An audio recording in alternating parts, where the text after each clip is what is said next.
حضرت ابو ہریرہ رضی اللہ تعالیٰ عنہ بیان کرتے ہیں، رسول اللہ صلی اللہ علیہ وآلہ وسلم نے فرمایا، ہر جمعے 7 دنوں میں لوگوں کے اعمال 2 مرتبہ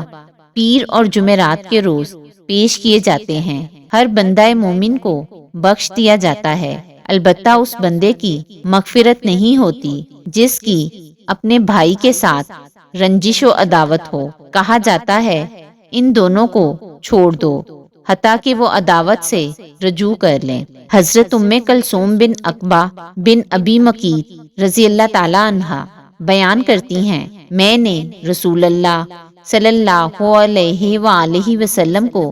فرماتے ہوئے سنا، لوگوں کے درمیان صلح کرانے والا شخص جھوٹا نہیں، وہ دونوں سے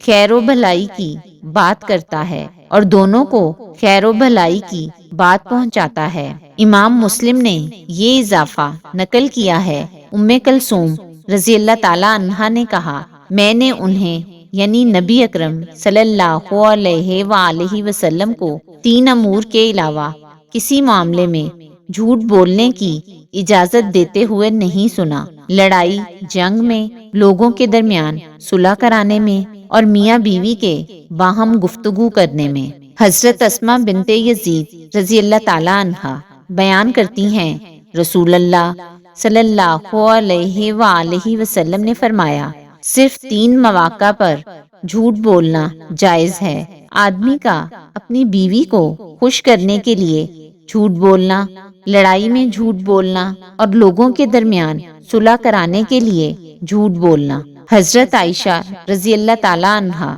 سے روایت ہے کہ رسول اللہ صلی اللہ علیہ وآلہ وسلم نے فرمایا، کسی مسلمان کے لیے مناسب نہیں کہ وہ کسی مسلمان سے 3 دن سے زائد ترک تعلق کرے۔ جب وہ اس سے ملاقات کرے تو 3 مرتبہ اسے سلام کرے، ہر مرتبہ وہ اسے سلام کا جواب نہ دے تو یہ سلام کرنے والا اس ترک ملاقات کے گناہ سے پاک ہو جاتا ہے۔